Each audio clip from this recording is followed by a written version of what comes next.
So the other day I was scrolling through Facebook Marketplace as I'm known to do, and I stumbled upon something that caught my eye. An old milling machine that meets all of my criteria. It's nearby, it has a digital readout, the price is reasonable, and the owner will deliver. I was really nervous it was too good to be true, but we struck a deal and he agreed to deliver it later that afternoon. I spent the rest of the day wondering how this was going to go sideways. Well, it actually showed up. That was the quickest transaction I've ever done. A little bit of rust, but that's all surface rust. That'll come off. All right, so I think it's time to go through this and figure out exactly what it is we have acquired. I didn't really get any footage of us unloading this because the guy didn't want to be on camera, and I can certainly appreciate that.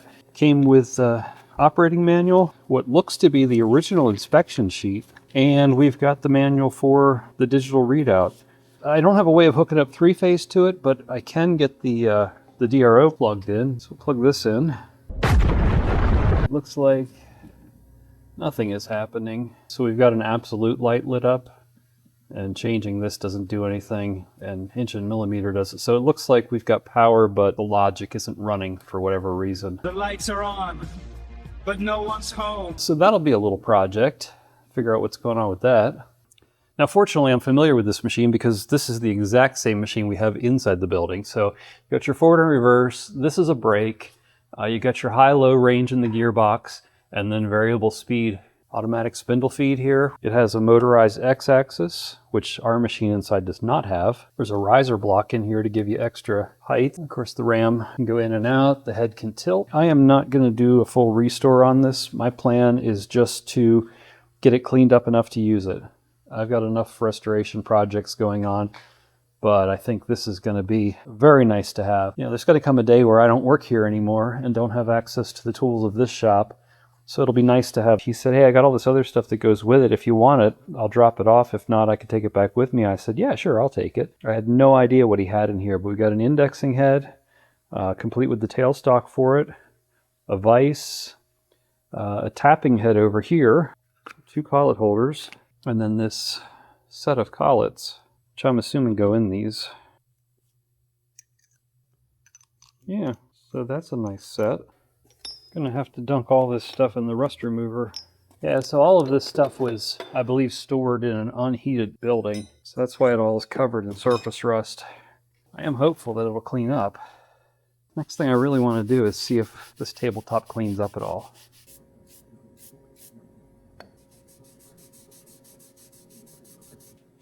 Yeah, it's going to take some work to clean it up, but it should clean up.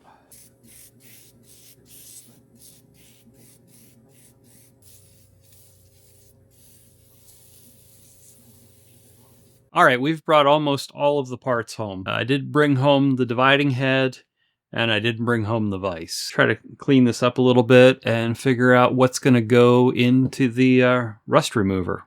These are all cutters, and it looks like water got into here at some point in time and just sat. I think we're going to make these a low priority. Good thing we discovered our new rust removal solution. I think we're going to be needing it. I think these are all going to go for a little soak. Just want to get off any excess stuff so we're not fighting that. That one's a real mess.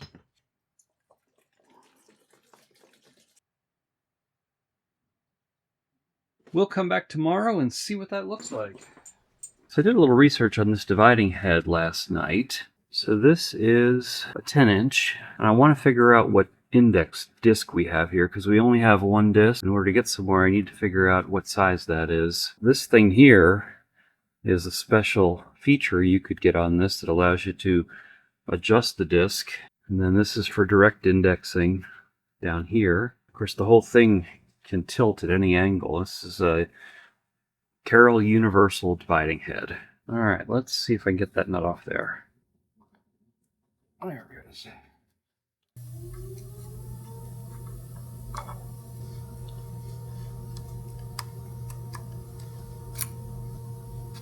There we go.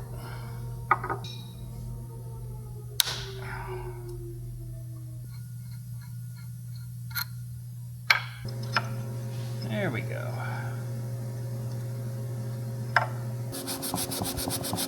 This is D15, so that's 15, 16, 17, 18, 19, and 20. We're going to take this off take it home and do a little investigating. There we go. One thing about the Excello that's interesting is that the ways are chrome plated. So I'm hopeful that these will actually clean up pretty good. I think most of this is just rust from condensation from being stored in an unheated area. Not bad at all. Still see some of the scrape marks here. Yeah, I think that's going to clean up pretty good. Alright, so I put a rod through it. That should make it a bit easier to pick up and move around. Okay, it's been about 24 hours since we first soaked this stuff. So I'm real curious to have a look at it, see how it did. That's interesting. Okay, well let's just get something out of here. This is just a nylon bristle brush. Plan here is to scrub these all, put them in another container, and then we'll take them and rinse them off, and then probably spray them down with Kroil or something like that, just so they don't flash rust on us. I probably did not need to leave these in for 24 hours. I wonder if Scotch-Brite would be the better thing to hit these with.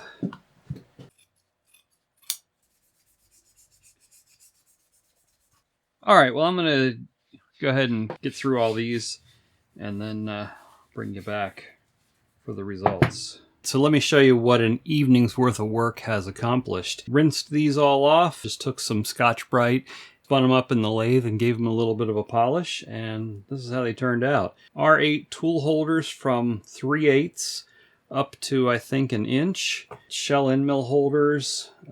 This is probably a Jacobs taper. I think we got some Morse taper adapters here, and these are double angle collet holders. So yeah, pretty happy here. I think I'm going to dunk a few more things, see how they come up. Got the handle and the one index wheel that we have. We're going to throw that in. Maybe some other things here. We got another end mill holder.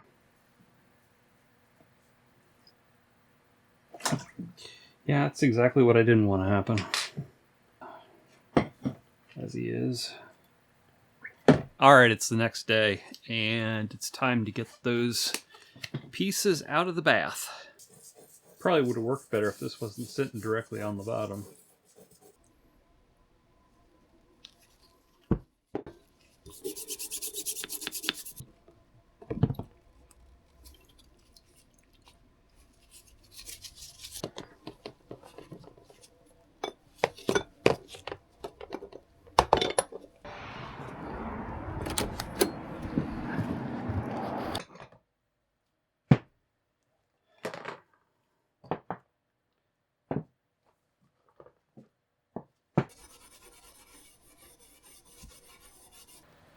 That looks pretty good. 112.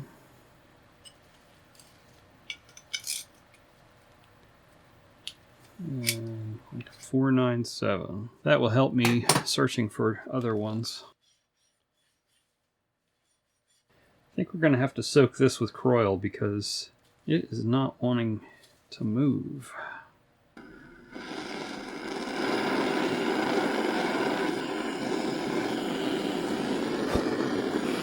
That was all that steel wool burning. Get rid of this before we start a big fire. I think we're just going to soak it and let it sit. I don't know what else to do for it. Okay, this has only been soaking for, I don't know, maybe an hour or so. Nowhere near as long as the last pieces we did. I'm just curious to see what it looks like, having only been in there for a short while. Yeah, I think we might try to press this apart, give it a good cleaning. This rust remover is really performing nicely.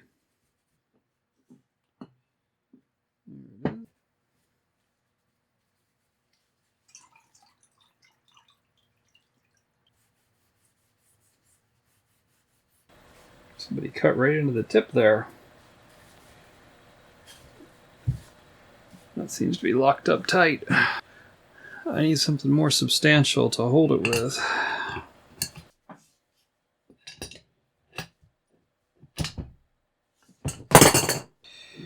Suppose I could bolt this down to my milling machine. There we go. Come on. There you go.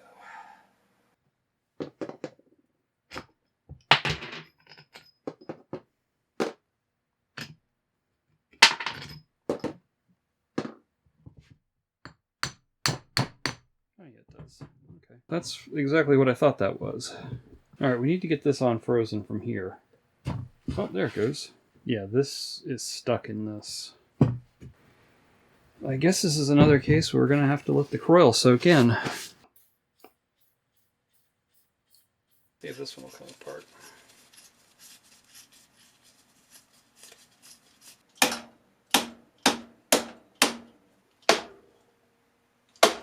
There it goes. Okay. There's the little one.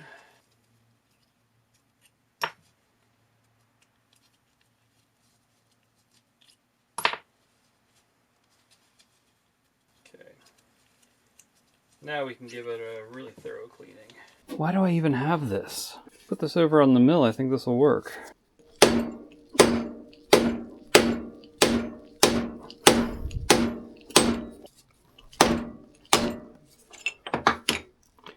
This is the ball bearing chuck. Do not lose the ball bearings. It gets to about there and gets stuck. There we go. Alright, now we can give these a good cleaning. Gonna spend some time cleaning up these chucks. Have some dried up grease down here in the bottom. It's kind of amazing how much grease is in all these teeth. Special thanks goes out to our Patreon supporters who help make all of this possible.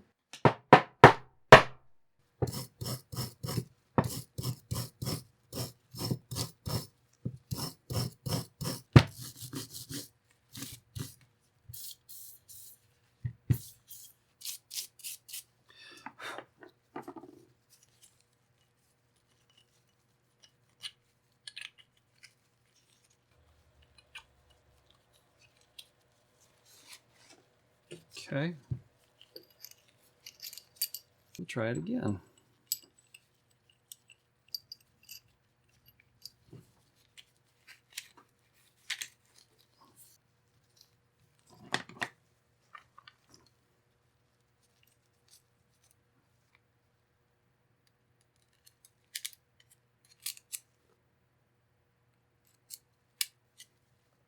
All right, we're gonna put some light oil in here. It's actually sewing machine oil.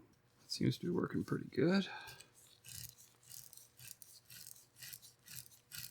Okay, then we should be able to put this on.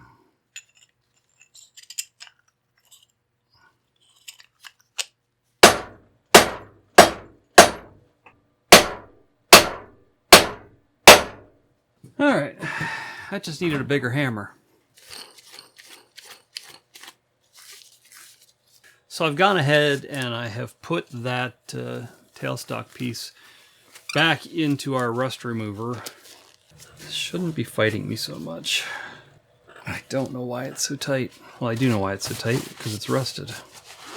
It is coming out.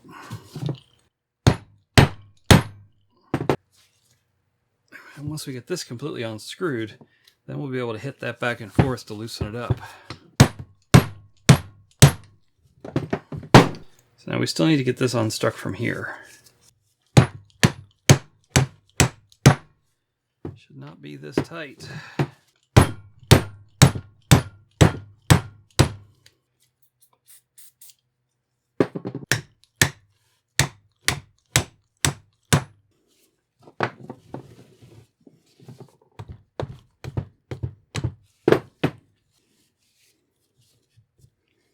Now we're getting somewhere. There we go. Has a key. Probably chuck this in the lathe and polish it.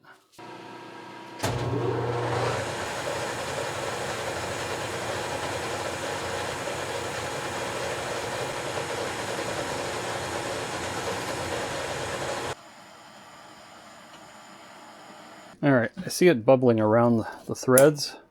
I'm going to grip it in here because I don't want to mess up my knurling. If I scratch this area up in here, I can clean it up on the lathe. Oh, there it goes. All right, we got movement. Oh yeah, we're good now. I'm going to run a tap through there just to clean that out. Get our jam nuts off of here.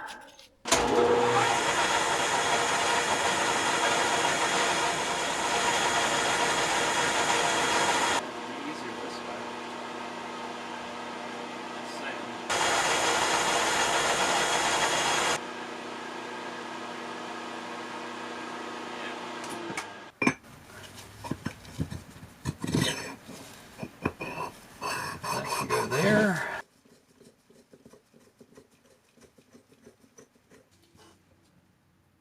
That jams against that. And this goes on here. And after several hours of work, that's how that's supposed to work. Okay. That goes in there. All right, what if we try to just push this in the milling machine? Oh, okay, that worked. All right, we just need to exercise it back and forth a few times.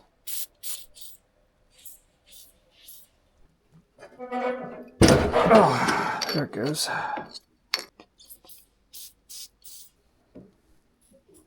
Oh yeah, that's getting easier already.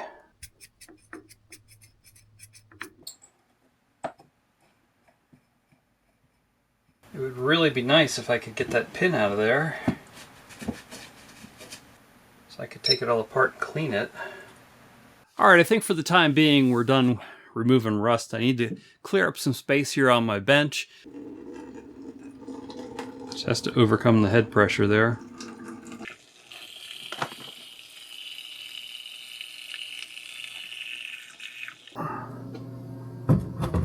Oh, shoot.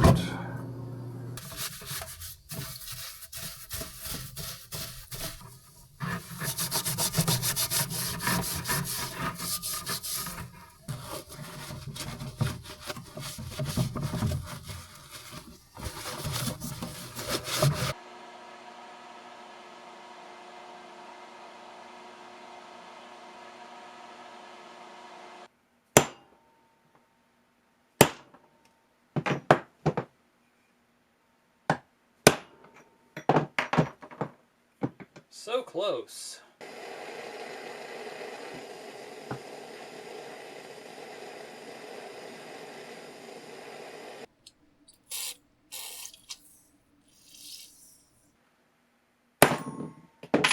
We're probably mushrooming that head out and making it worse.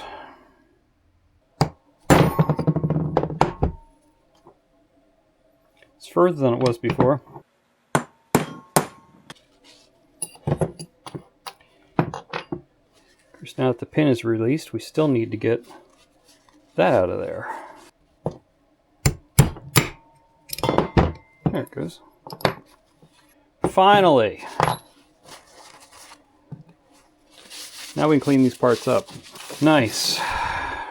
Starting to think that was never going to come apart. All right, so far I haven't been able to test this milling machine to see if it even works because the plug that's on it doesn't fit anything here in the shop, but I've got a little drop cord here that will fit, so I'm going to put that in and see if we can't make this thing work. So this is a 20 amp plug on the machine right now, and we don't have an outlet here in the workshop that will fit this. So I'm going to swap this cord over to something we do have and see if we can't test this out. There we go.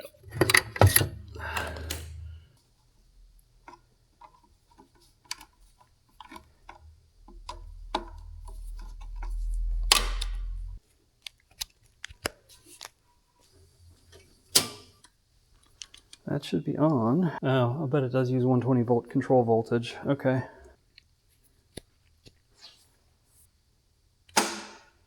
Okay. Has power.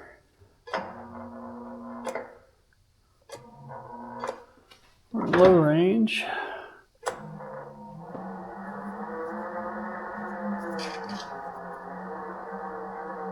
Wow, that does not sound good. What do we got going on there? This isn't wired for 440, is it? I mean, if this came from a factory, I'm not surprised that it's high voltage. But it was in somebody's house. Kill the power, pull the plate off the motor, see if we can't see how it's wired. Just for safety, we'll unplug this. Yeah, this looks like it's set up for high voltage.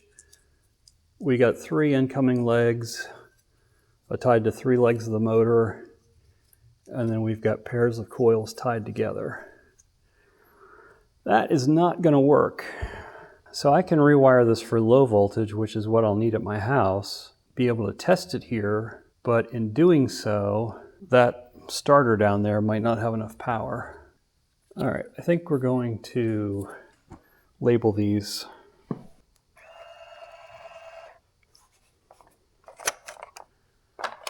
Okay, I've completely rewired this thing.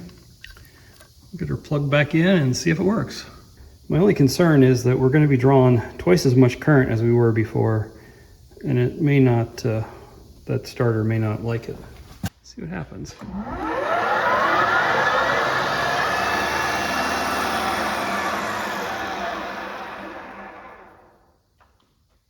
Yep, I think we tripped. Yeah, this is going to draw 4.6 amps at 230 volts. So this only goes up to 2.8.